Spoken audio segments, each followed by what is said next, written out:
Chain के बाद हम लोगों ने पोजीशन देख लिया था और positional isomerism. Then after functional isomerism. After that, ring chain देख लिया था, फिर मेटामेरिज्म देख लिया था। मेटामेरिज्म के बाद the most important one is tautomerism. Tautomerism, okay. उसके बाद हम लोगों ने this is the part of structural isomerism और कॉन्स्टिट्यूशनल आइसोमेरिज्म। फिर हम लोगों ने स्पेस और स्टीरियो आइसोमेरिज्म देखा था, उसमें भी ज्योमेट्रिकल आइसोमेरिज्म देखा था। ज्योमेट्रिकल आइसोमेरिज्म को अगर याद हो, हम लोगों ने दो पार्ट में डिवाइड किया था, cis form and trans form. Cis form and trans form. Cis को ही तुम लोगों ने जेड फॉर्म बोला था एंड इसको ई फॉर्म बोला था। तो ई फॉर्म एंड जेड। सर आपका वॉइस ब्रेक हो रहा है। मेरी आवाज ब्रेक हो रही है, ऐसे कैसे? सर ब्रेक नहीं, धीरे आ रही है। धीरे नहीं आ रहा होगा, क्लियर आ रहा होगा। क्लियर आ रहा है पर धीरे आ रहा है। नहीं सर, हाँ बीच बीच में ब्रेक हो रहा है।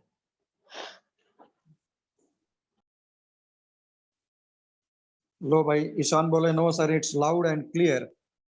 नहीं सर, क्लियर आ रहा है। क्लियर है सर अच्छा आ रहा है। सौरभ बोले नहीं सर कट हो रहा है। एक्चुअली पानी भी बरस रहा है ना अभी, पाउस आहे, पाउस आहे। ओहो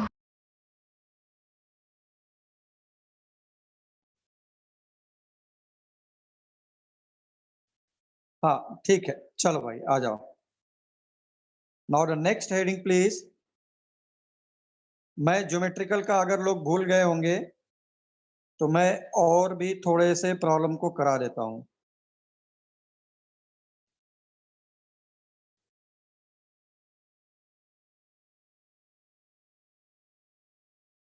एक दो एग्जांपल मैं और भी ले लेता हूं।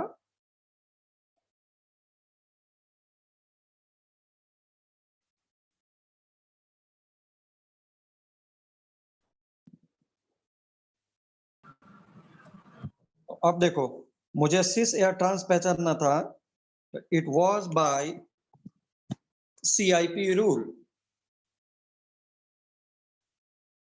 Corn Ingold Prelog rule. तुम्हारे टेक्स्ट बुक में अगर गिवन है तो बहुत उन्होंने एक सीरीज दिया हुआ है। No, there is no requirement of mugging of all these things. मैं एक स्टेटमेंट में मैंने बोल दिया था कि start comparing with respect to atomic weight, where difference is coming immediately stop. तो स्टार्ट विद दिस वन, यहां से आगे बढ़ कार्बन, यहां से आगे बढ़, ठीक, यहां से पुढे जावा तो Cl, इधर Cl कार्बन। तो Cl का atomic weight is larger than carbon, बस, नो नीड टू। तुम सपोज तुमको मैं परेशान करने के लिए यहां पर Br रख दिया था,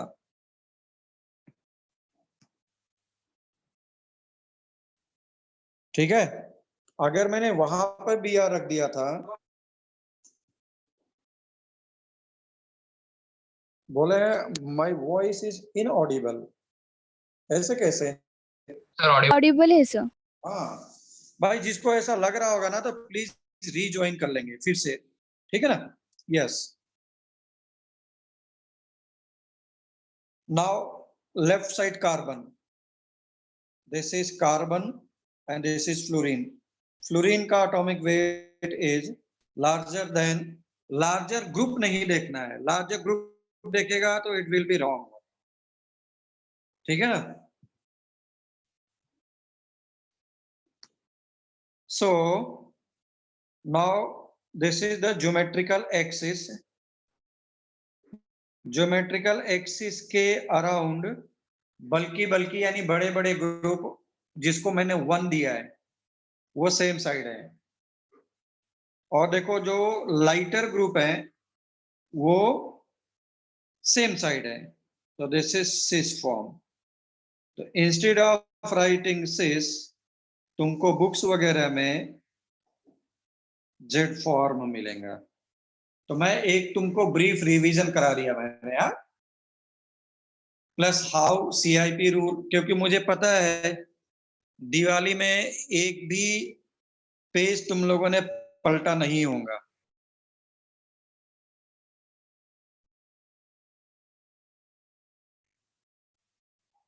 अच्छा किया है. यहाँ पे देखो नो नीड टू, ये देखो मुझे BR को नहीं देखना है, पहले जहां पे डिफरेंस है वहीं पे रुक जाओ ना. Carbon and Cl, carbon and Cl, carbon को देखो, no need to proceed forward. तुमको लग रहा है कि BR का ज्यादा होगा, नो, वो तो तब होता है जब सेम आता तो मैं आगे प्रोसीड करता. Okay, wherever point of difference, that is atomic weights are different coming, immediately stop there. चलो आ जाओ, let us come to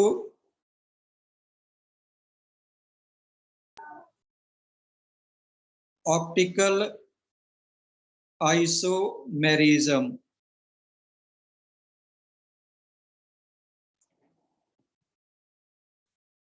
normally सारे टीचर्स इसको 12 में करा करके देते हैं, लेकिन है ये GOC का पार्ट.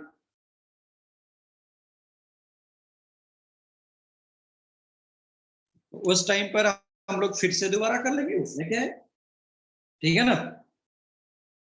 अब देखो तुम लोगों ने फिजिक्स में पढ़ा होगा, what is optics, what is optics, who will tell me what is optics? Yes, Nidita, very good. Light का study. The branch of science which deals with study of light. यहाँ पर भी वही चीज है. तो कोई भी ऑर्गेनिक कंपाउंड ये लाइट के बिहेवियर को कैसे स्पेसिफाई करता है उसको मैं बोलूंगा ऑप्टिकल आइसोमर्स. ठीक है ना? लिखो, पहले तो लिख लो X. What is X? Compound having same molecular formula, different structural formula. ठीक है ना? एंड लिखो, and optical isomers are and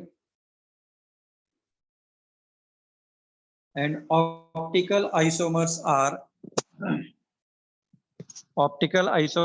are those compounds या those organic compounds, क्योंकि कोई भी कंपाउंड हो सकता है, तो those compounds which rotates the plane polarized light. मैं उसके आगे लिख दे रहा हूं, optical isomers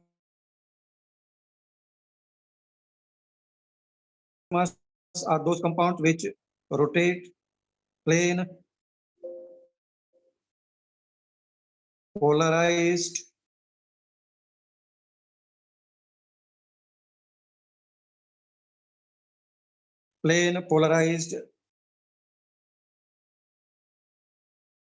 light. Plane polarized light को जो रोटेट करेगा वो ऑप्टिकल आइसोमर्स होगा. तो अब ये क्या होता है, तुमने अपने घर में जो बल्ब लगा रखा है वो देखो सभी डायरेक्शन में मूव करता है। It is moving in all direction. तुम कैसे बोल सकते हो एक मूव कर रहा है? एक स्क्रीन बना दो सर्कुलर, तुम देखोगे उतना ही लाइट हर डायरेक्शन में यहाँ यहाँ यहाँ सब जगह से मिल रहा है। It means that is moving in all the direction. It is moving in all direction. तो मुझे प्लेन पोलराइज्ड लाइट कैसे मिलेगा? यहां से मैंने लिया polariser,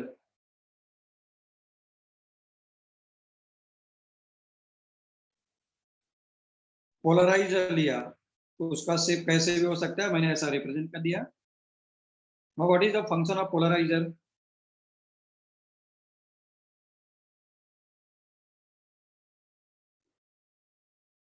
This is called as PPL. PPL क्या है? पाकिस्तान प्रीमियर लीग या पंजाब प्रीमियर लीग या Pune premier league? Pune premier league ना, ज्यादा अच्छा लग रहा है।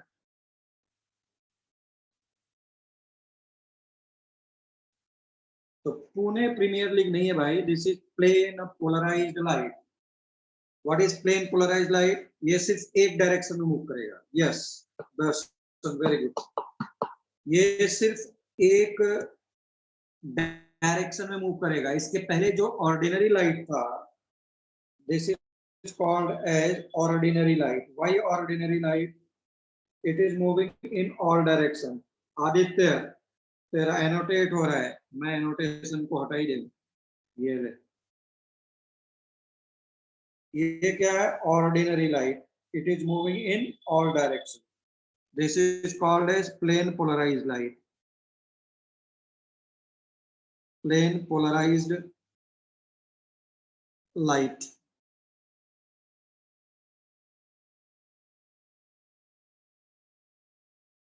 तो प्लेन पोलराइज्ड लाइट का क्या है? ये जो भी प्लेन है उसके परपेंडिकुलर एक डायरेक्शन में मूव करेगा, वाइब्रेट करेगा। अब आ जाओ,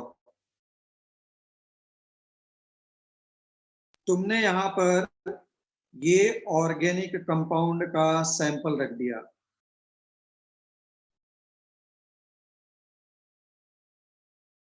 ओके, हाँ मैं लिखवा देता हूं, मैं सब लिखवा दूंगा। कोई कुछ नोट मत करो, मैं सब लिखवा देगा, पूरा एक एक स्टेटमेंट।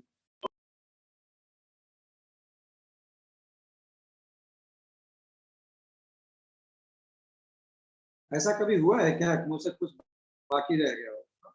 तो कुल मिलाकर के दिस वाज द आइडियली होना चाहिए था, बट पता चलता है ये either clockwise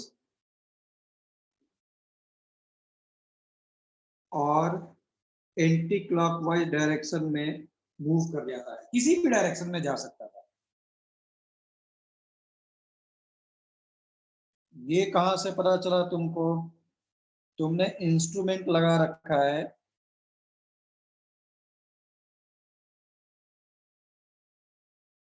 that is called as analyzer। तुमको कहां से पता चला? अगर मैं गलती से आईआईटी में जाऊं एडमिशन के लिए, तो वहां पर तुमको ये एक्सपेरिमेंट करने को दिया जाएगा।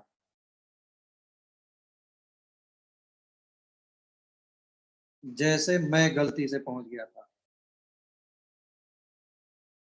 ये अपन की क्या है, मेरा आर्ट बहुत अच्छा नहीं है इसलिए उतना अच्छा नहीं लग रहा है, बट फिर भी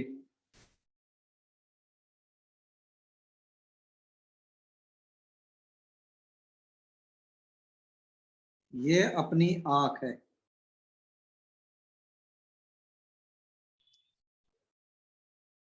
ठीक, those compounds which will rotate either in clockwise or anti-clockwise, are called as optical isomers. They will show optical isomer. They will show optical activity. अब बोलो पहले इसमें पहले फिगर बना लो सब लोग, पहले फिगर बना लो, then I will explain all the things, और मैं सब लिखवा दूंगा, मैं सब लिखवा दूंगा. Okay, please draw the figure first.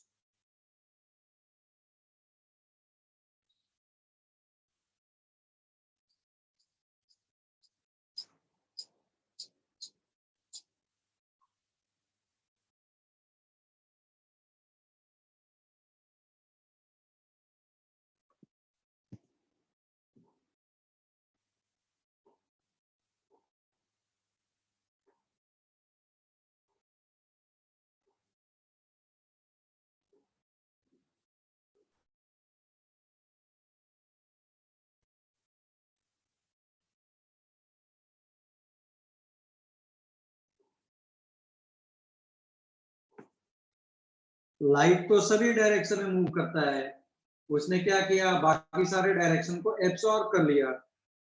ठीक है ना,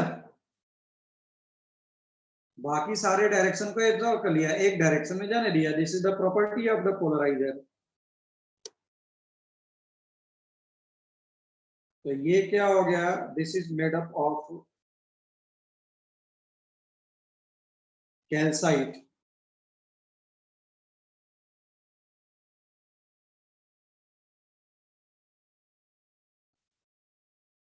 इसी को ही तुमको ज्यादा हो रहा है तो बात किया है तो लिख लो, निकोल प्रिज्म. ये स्पेशल है, हाँ, दिस इज स्पेशल वन, जो सारे डायरेक्ट सबको एब्जॉर्ब कर लेगा, किसी एक को जाने देगा, एक डायरेक्ट. लियोन गेटला का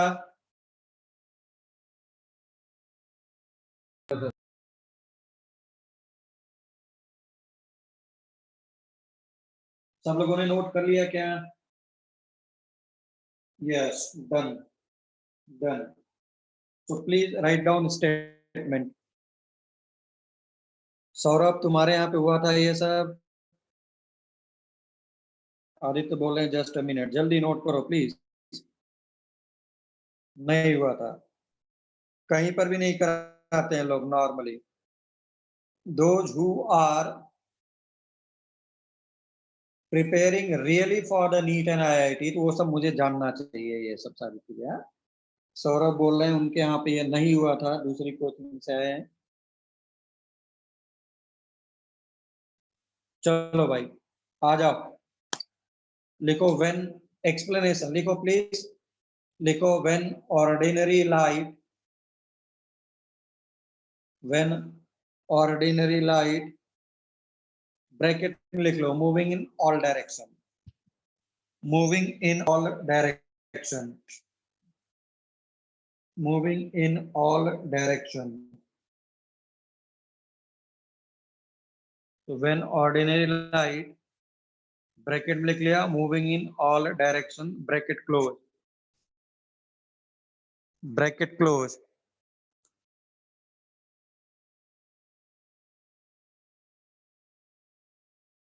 So when ordinary light is passing through polarizer,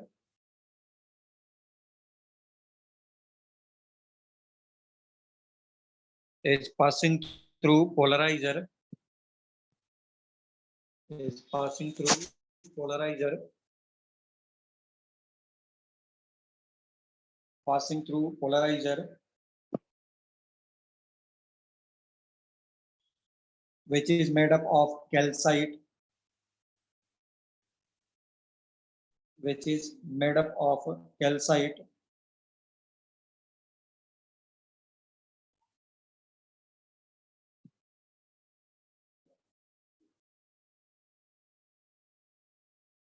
also called as Nicol prism, also called as Nicol prism.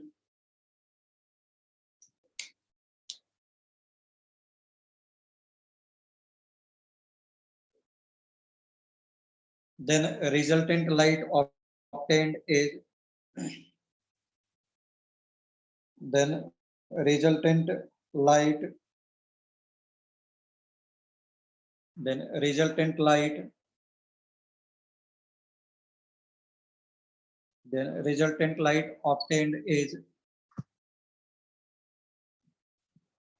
then resultant light obtained is called as plane polarized light.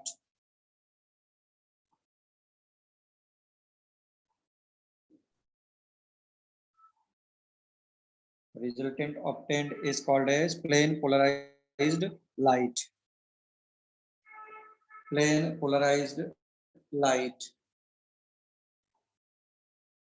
Plane polarized light.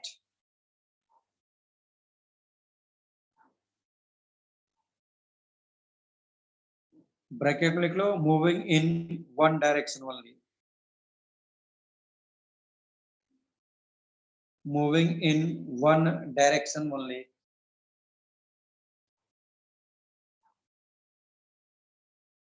Moving in one direction only.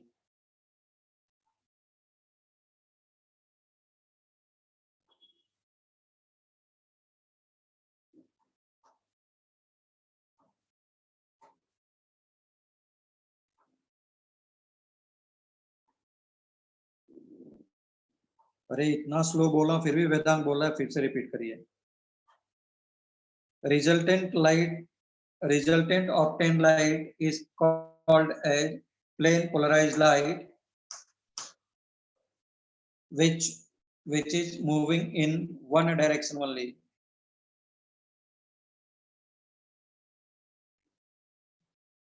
In one direction only. And when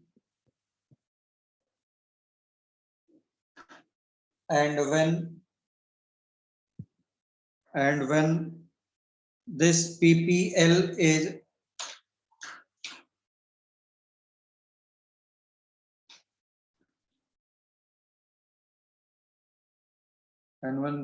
PPL is passing through organic compound,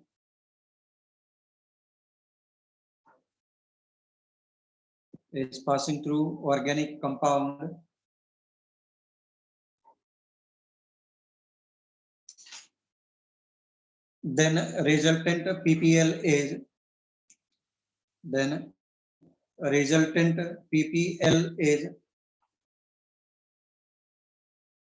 then resultant PPL is, then resultant PPL is moving in either clockwise or anti-clockwise direction, moving in clockwise or anti-clockwise direction.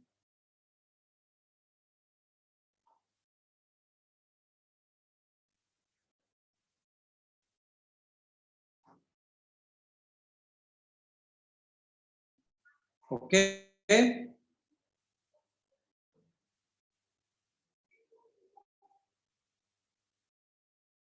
Clockwise or anti-clockwise direction, which is called as specific rotation, which is called as specific rotation.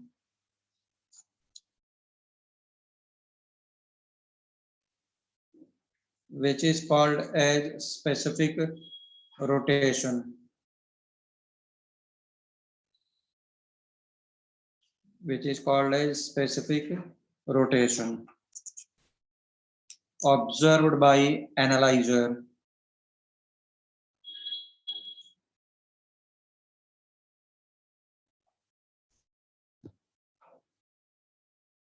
Observed by analyzer.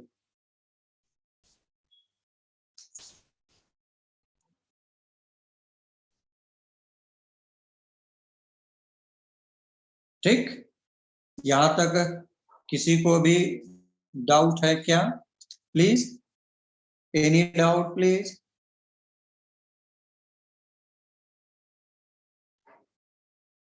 Any doubt, please?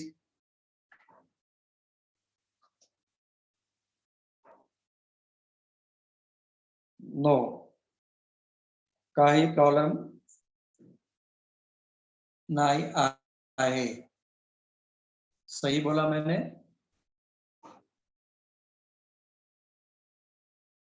Sir वो analyser में clockwise या हाँ बिल्कुल अविदा, ये बिल्कुल जैसे voltage होता है ना मेजर करने का, वो तुमको बताएगा ऐसा कि क्लॉकवाइज मूव कर रहा है या एंटी क्लॉकवाइज मूव कर रहा है, और इधर डिग्रीज बने होते हैं सब ऐसे। ओके, बिल्कुल अपीयर होता है, बिल्कुल अपीयर होता है। हाँ इशिता, मैंने बोला था लास्ट सेंटेंस वाज कि when PPL is passed through organic compound or organic sample, then it is rotated by angle theta in clockwise or anti-clockwise direction, which is analyzed by analyzer. जैसे हम लोगों का बाइक स्कूटी वगैरह में देखते हैं ना मीटर का बना होता है, वैसे उस पर एंगल का बना होता है। तुमको क्लियर पता चलेगा क्लॉकवाइज जा रहा है एंटी क्लॉकवाइज जा रहा है। तो पुढे जाऊन का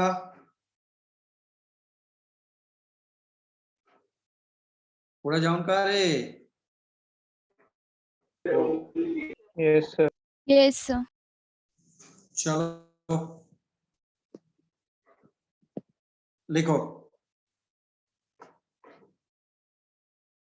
मैंने लिखा ऐसा डी फॉर्म या स्मॉल डी लिखा है ऐसा डी फॉर्म। आदित्य फिर से बोल रहे हैं कि हमारी आवाज ब्रेक हो रही है, ऐसा है क्या? No, sir. नहीं नहीं है सर, भाई, क्लियर है। बिल्कुल अच्छे से आ रहा है, ऐसा बोल रहे हैं सब लोग।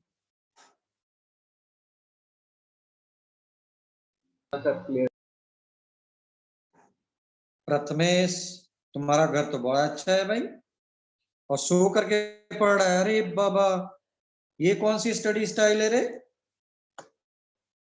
सो करके पढ़ रहा है, या ऐसा व्यू था कि मुझे दिखने में लगा सो करके पढ़ रहा है?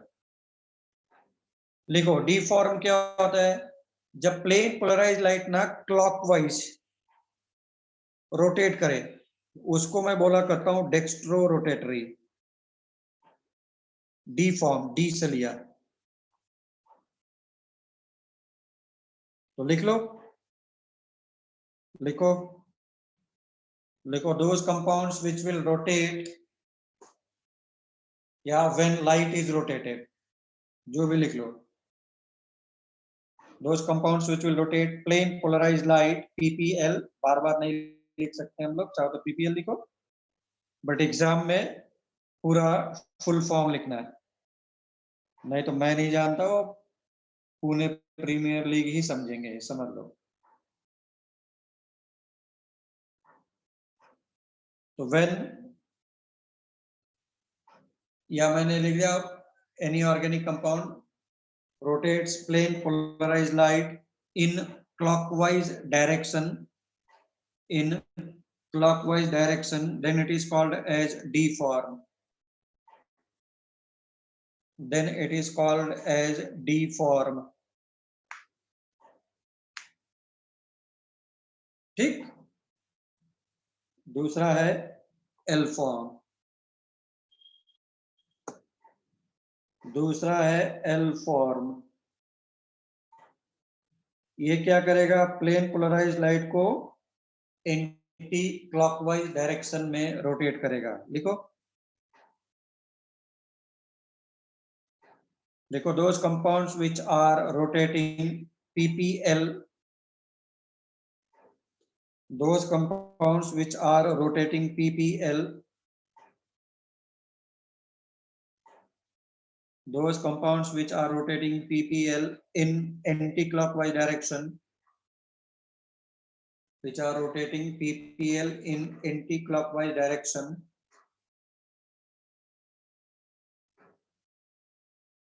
in anti-clockwise direction, are called as L form, are called as levorotatory. full form.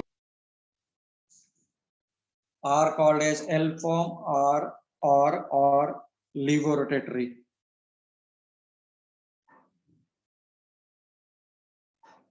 ठीक, क्लॉकवाइज में रोटेट किया, क्लॉकवाइज में रोटेट किया तो डी फॉर्म, एंटी क्लॉकवाइज में रोटेट किया तो एल फॉर्म, क्लॉकवाइज में रोटेट किया तो डी फॉर्म, एंटी क्लॉकवाइज में रोटेट किया तो एल फॉर्म। अब प्रॉब्लम ये है कि ऐसे कौन से कंपाउंड्स हैं जो शो करेंगे ऑप्टिकल आइसोमेरिज्म। तो लिख लो कंडीशंस, लिखो conditions of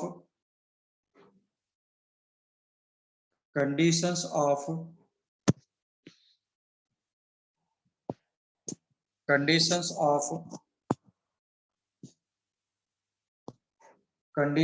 of optical isomerism।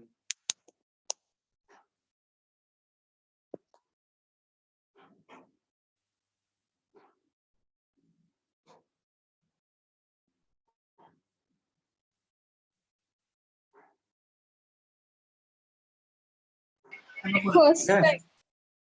हाँ बोलो, 9. मुझे बोल रहे थे।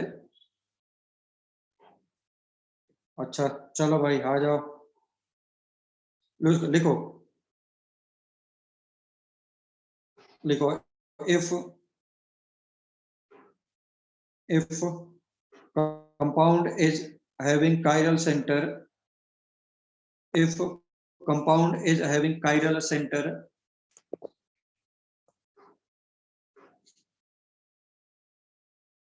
सर कंपाउंड, हाँ कंडीशन में बोलो, कंडीशन में if compound is having chiral center, कौन सा सेंटर? ये कंडीशन है, कंडीशन फॉर कौन सा टू से शो ऑप्टिकल आइसोमेरिज्म। सर पर वो वर्ड क्या है सेंटर के पहले? वही तो बोल रहा हूँ रे बाबा, कंडीशंस फॉर ऑप्टिकल आइसोमेरिज्म। नहीं सर वैसे नहीं, इफ कंपाउंड इज हैविंग मतलब कौन सा? If compound is having chiral centre, ये काइरल। ओके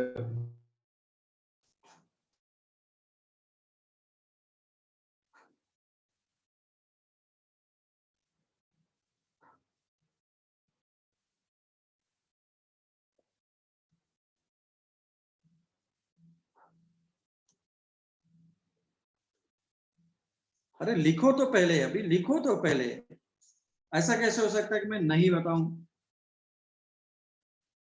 ठीक है ना, then it will show optical isomerism, है ना। If compound is having chiral center, then it will show optical isomerism। अब हेडिंग लिखो,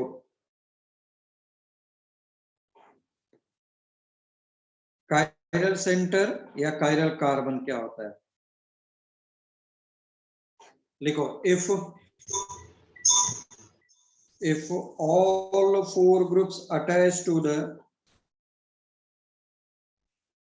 if all four groups attached to the carbon, if all four groups attached to the carbon are different,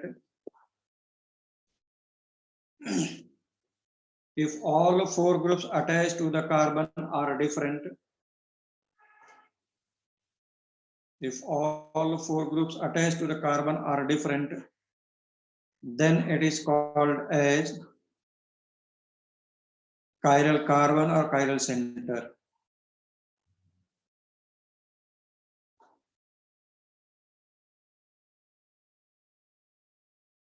sir carbon are different? अरे all four groups attached to the same carbon are different, then it is called as chiral center or chiral carbon।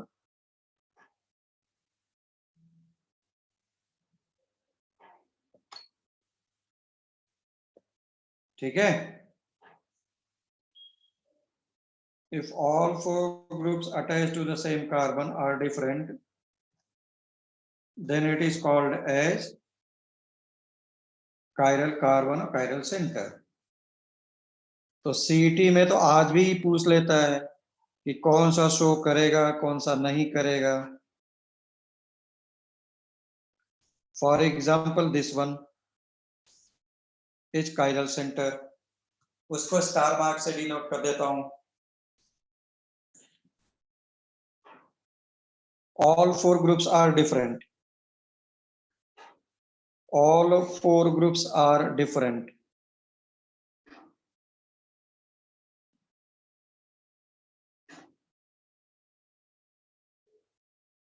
बोलो,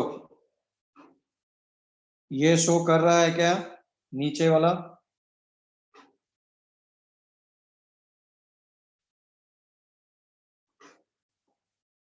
This is compound number 1, compound number 2, compound number 3.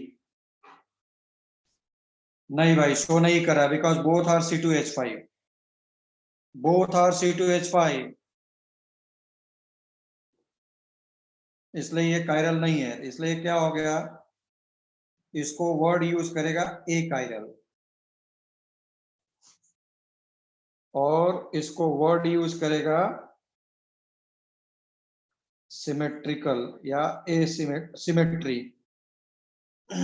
इसको word use कर सकता हूं मैं chiral और asymmetry.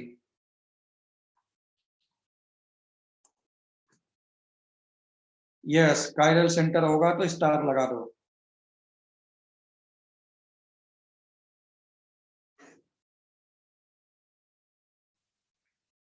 Chiral centre हुआ तो star लगा दिया।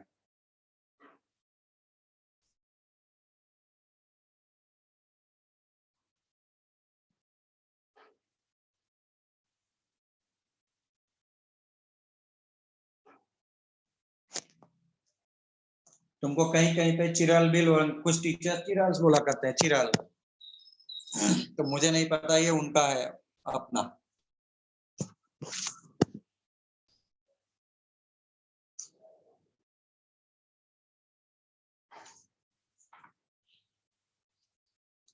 ओके, काही प्रॉब्लम आहे का? Is there any problem please? Sir वो कायरल का नहीं समझा।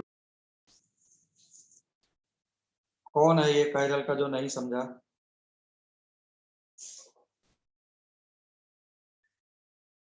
भाई जितने भी ग्रुप्स अटैच्ड हैं सभी डिफरेंट हो जाए, उसको मैं कायरल सेंटर बोला करूंगा। ठीक, हाँ है ना? अगर सारे ग्रुप्स, सगळे groups attached to the same carbon are different, then it is called as chiral center. और 4 ग्रुप होने चाहिए, डबल बॉन्ड ट्रिपल बॉन्ड ना। डबल बॉन्ड ट्रिपल बॉन्ड का मतलब उसमें 4 ग्रुप अटैच भी नहीं होंगे, then it will show geometrical। अब बोलो भाई,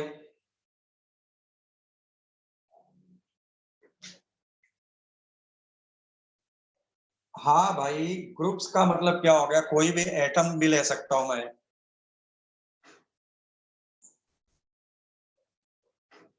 हाइड्रोजन को भी मैंने ग्रुप्स बोल दिया, या कोई भी एटम्स बोल दो, मॉलिक्यूल बोल दो, कंपाउंड बोल दो।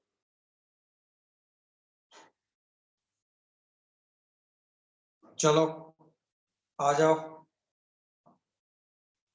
हेडिंग लिखो,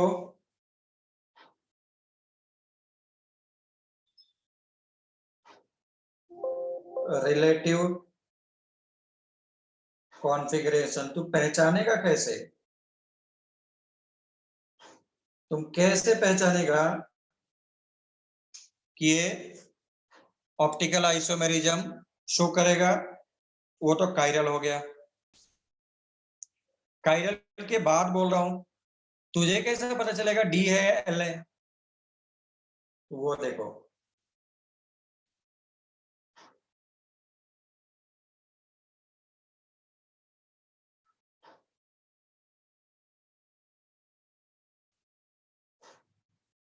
ये क्या है, इसको डेफिनेटली लोग बायो में पढ़े होंगे। क्या नाम है? कोई सेकंड कंडीशन नहीं था।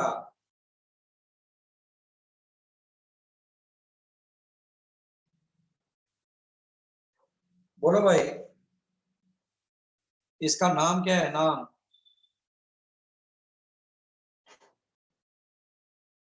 इसका नाम क्या है? Name please, name.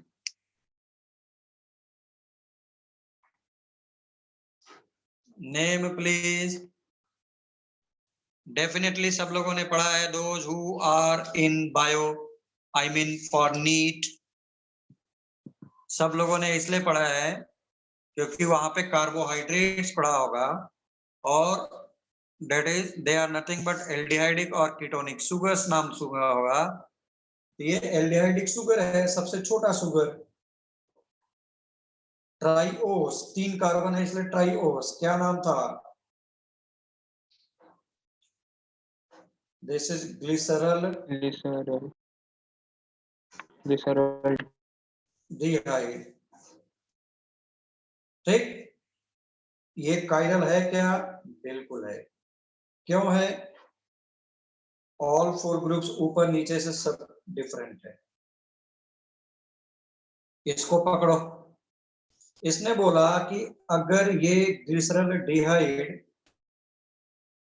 का OH लेफ्ट साइड है या राइट साइड है, कौन सा? स्टार मार्क वाला। अगर लेफ्ट साइड है तो एल फॉर्म, ऐसा याद कर लो। एल से लेफ्ट। अगर राइट साइड हुआ तो डी फॉर्म। तो लिख लो, स्टेटमेंट लिखो। लिखो when OH, second last OH, when second last OH is, when second last OH is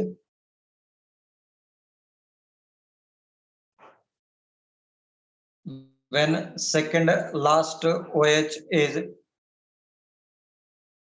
when second last OH is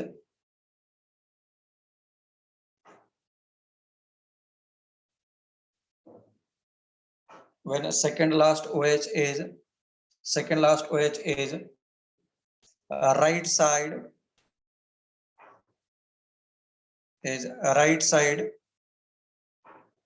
of glyceraldehyde,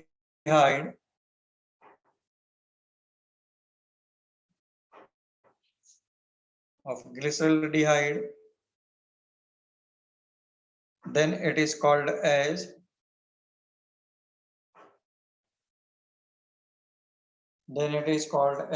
D form.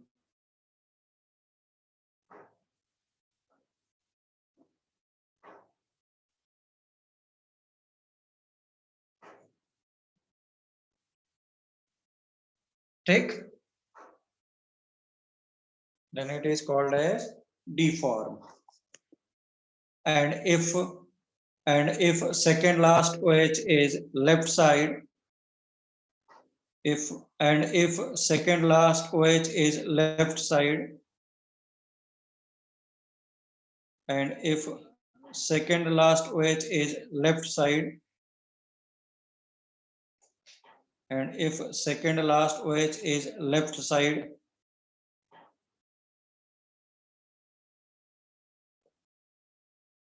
then it is called as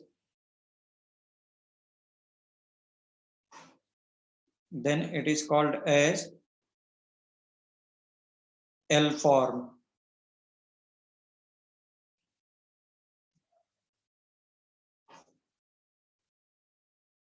Okay, why it is relative? Because it is with respect to glyceraldehyde. Why it is relative? Because it is with respect to glyceraldehyde. अच्छा, किसकी battery? मेरी battery?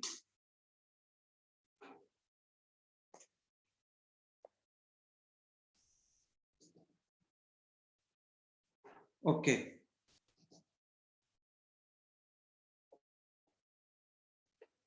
it is with respect to glyceraldehyde, that's why it is relative with respect. अब मैं तुमसे पूछ लूं कि तुम आगे मेरे पास बोल रहे मैं रिलेटिव हूं, अरे किसका रिलेटिव है? अमिताभ बच्चन का रिलेटिव है, किसी के रेस्पेक्ट में होना चाहिए ना। बोलते हैं ना उनका रिलेटिव है, उनका रिलेटिव मतलब उसके रेस्पेक्ट। तो वैसे इसीलिए बायोमोलिक्यूल्स में जो लोग बायो लिए होंगे उनके लिए, भैया हमारे पास भी है 12th क्लास में बायोमोलिक्यूल। तो कभी लोगों ने एक नाम सुना होगा ग्लूकोज का, सुना लग रहा है ग्लूकोज का नाम? कितना अच्छा लगता है ना, जब किसी में पार्टिसिपेट करने के लिए जाओ स्पोर्ट्स में, जो तुम्हें कभी नहीं पूछते हैं वो ला करके ग्लूकोज देते हैं, खूब पिलाते हैं, जल्दी से पी ले बेटा, ताकि उनके हॉस्टल, उनके कम्युनिटी जो भी है वहां से तू अच्छा करके लाते हैं। ये देख, ग्लूकोज के ऊपर कभी देखा क्या लिखा रहता है? ग्लूकोज क्या डी है एल? कभी पढ़ा क्या सबने? क्या नाम लिखते हैं? ग्लूकॉन? दो लोगों ने ही पढ़ा है सिर्फ, साक्षी एंड सब लोगों ने पढ़ा होगा ना ग्लूकॉन डी। ग्लूकोज वो डी फॉर्म है। अरे खूब ऐड सुना होगा, कोई शक्तिदायक कोई नहीं ऐसा, या तुरंत शक्तिदायक कोई नहीं ऐसा, ग्लूकॉन डी जैसा, याद है क्या?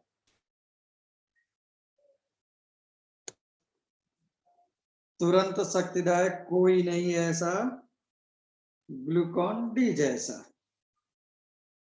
वो इसीलिए लिखते हैं बेटा क्योंकि ये ग्लूकोज कौन सा है? वो डी ग्लूकोज। ठीक है ना? लिख लो जल्दी से, लिख लो। तो try sugar, Tedros, pentose, hexose. Hexose में ग्लूकोज एंड फ्रक्टोस आता है। देखना जब मैं बायोमोलिक्यूल पढ़ाऊंगा तो तुम लोग उससे कंपेयर कर लेना कि जो तुम्हारे बायो के सबसे अच्छे टीचर होंगे उनसे कंपेयर करना कि मेरे रेस्पेक्ट में मुझसे कितना पढ़ाते हैं।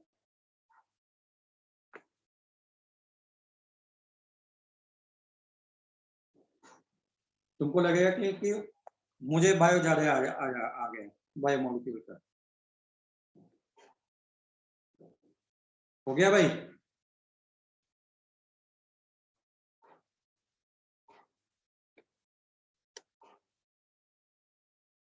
Yes, so let us move ahead.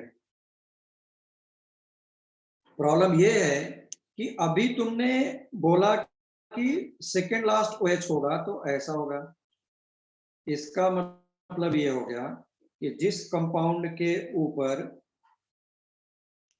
अगर OH नहीं हो तो क्या वो शो नहीं करेगा? ये भी तो काइरल सेंटर है, शो करना चाहिए। तब तो रिलेटिव कॉन्फ़िगरेशन तुम्हारा फेल हो गया। इसलिए now I am writing absolute configuration. नहीं है बेटा ये सब बुक्स वगैरह में सर्च कर ले,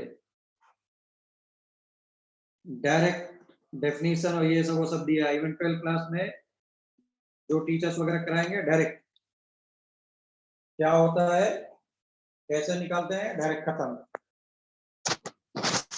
तो लिखो, when optical activity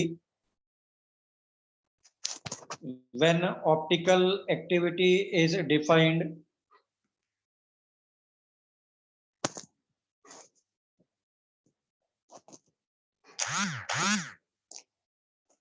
when optical activity is defined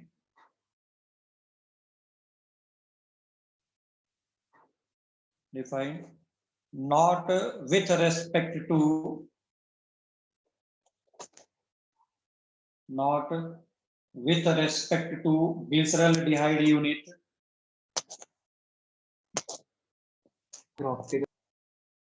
not with respect to glyceraldehyde unit, then it is called as absolute configuration. So those who are going to give exam KVPY, तो वो सब 11th class में मिलेगा उनको ये सब।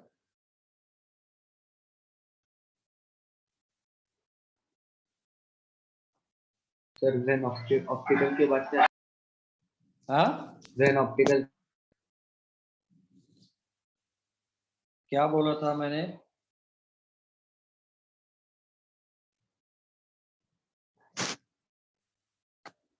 Definition का बोल रहे हैं क्या? हाँ मैंने लिखा था when optical isomerism is defined not with respect to glyceraldehyde unit, not with respect to glyceraldehyde unit,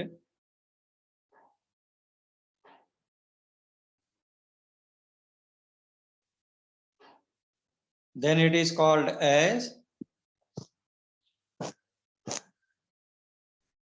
absolute configuration. आजा बेटा कैसे निकालेंगे?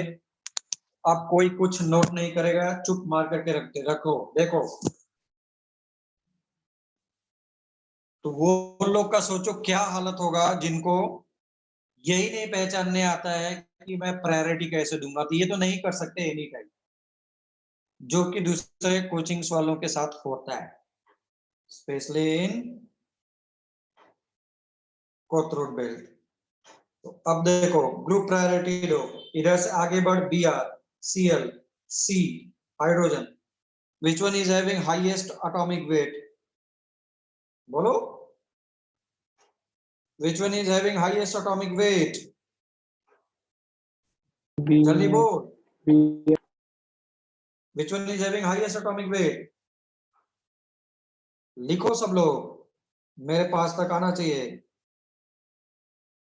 Br, very good. तो Br के बाद किसका नंबर आएगा? क्लोरीन। क्लोरीन के बाद कार्बन। ये देखो तो बेटा अब यहाँ पे कैसे प्रायोरिटी दोगे तुम लोग? प्रॉब्लम आएगी नहीं लोगों को? सोचो, लोग सिर्फ और सिर्फ ज्योमेट्रिकल का ये वाला एग्जांपल देते हैं, बिलीव मी, ये इसको ऊपर नीचे करके बस हो गया सिस और ट्रांस, उसके बाद कोई भी अदर एग्जांपल ना है, वो उनके लिए बहुत प्रॉब्लम है। दिस इज सिंपल बोर्ड में 12th क्लास में मिलेगा, फिर से 12th क्लास में फिर से मिलेगा ये ऑप्टिकल आइसोमेरिज्म, अल्कोहल चैप्टर में, एल्किल हैलाइड में अलग से नहीं मिलेगा, वहां पे बताऊंगा। तो इसको देखो ऐसा रिप्रेजेंट किया, CH3Cl Br, this is called as Fischer projection।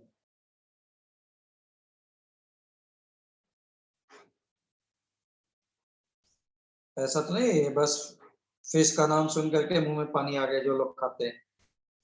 ये फिशर है, फिशर FISCH। हॉरिजॉन्टल और वर्टिकल लाइंस में दिखाना शुरू करोगे ना, कैसे? पीछे देखो यहाँ पे दिखा है, this is Fischer projection of glucose. तो अब आप, मैंने बोला कोई नोट नहीं करेगा, बाद में नोट करेंगे। चल इधर देख, 1 2 3 4। क्या करो, लाइट को पकड़ो, 1 से 2 पे जाओ। 1 से 2 पे मैं गया, किधर रोटेट हो रहा है, क्लॉकवाइज या एंटी क्लॉकवाइज? 1 से 2 पे जा, क्लॉकवाइज और एंटी क्लॉकवाइज? नहीं समझ में आ रहा है, पूरा ऐसा आगे बढ़ा करके कर दे, क्लॉकवाइज और anti clockwise. It is in, अरे कौन बोल रहा है भाई? हाँ, सब लोग बोल रहे हैं। अभिजा बोल रही है एंटी। अरे क्लॉकवाइज एंटी क्लॉकवाइज बचपन से देख रहे हैं, आज 15 साल के हो गए सब लोग। छी छी छी छी छी छी छी छी छी छी छी। मुझे तो शक हो रहा है कि हम लोग को घड़ी आती है देखने या नहीं आती। छी छी छी छी छी छी छी। चलो भाई, it is moving in clockwise direction, इसलिए ये हो गया डी फॉर्म डायरेक्ट। अब होता क्या है, चलो इधर देखो सब लोग फिर से। तुमको लग रहा होगा सर बीच में तो 4 आ रहा है, 1 2 3 जाना चाहिए आपको, बिल्कुल सही है। मैं हमेशा 1 2 3 जाऊंगा और 4 वाले को हटा दिया करता हूं, बताता हूं मैं क्यों। कोई कुछ नोट ना करेगा। This structure is having sp3 hybridization, so this is tetrahedral. So this is tetrahedral. Tetrahedral का मतलब क्या हो गया? ये कुछ ऐसा है ना, ये देखो पिरामिड, ये पिरामिडल है और ऊपर ऐसा होता था, है ना? तो अब suppose this is 4 1, suppose this is 4 1 और तुम इधर से देख रहा है, तुमको 4 दिखाई दे रहा है क्या? तुमको 4 दिखाई दे रहा है क्या? नहीं। अगर 4 नहीं दिखाई दे रहा तो मेरा पर्पस भी यही है, वो मुझे दिखाई ही नहीं दे। वो कुछ ऐसा है, तुम इधर से कहीं से देख रहा है। ओह, मेरी आंख उल्टा खुल गया, मेरा आंख इधर होना चाहिए था, ऐसा। ये 4 कहने का मतलब है कि 4 अगर ऊपर होगा तो इधर से देखेंगे, मतलब ये 4 क्या है? This is a list priority group, list priority. तो मुझे ऐसा रखना है कि ये मेरे आंख के पीछे चला जाए। This is back side of the plane, this is back side of the plane. Now this is 3D। इसका मतलब है कि कायरल होने के लिए sp3 हाइब्रिडाइजेशन भी जरूरी है, तभी तो 4 ग्रुप्स अलग अलग होंगे। ये तुम्हारा 4 दिखाई नहीं दे रहा, इसलिए मैंने हटा दिया उसको, इसीलिए 4 हटाया था यहां से, है ना? अब तुम क्या करो, 4 को हमेशा हटा करके 1 2 3 1 2 3 1 2 3 लेफ्ट राइट मूव करो। Any problem please? Any problem please? जल्दी बोलो सब लोग। Any problem No, sir. Please? No. नहीं है, नहीं है तो अब नोट करो बेटा, प्लीज नोट डाउन फास्ट।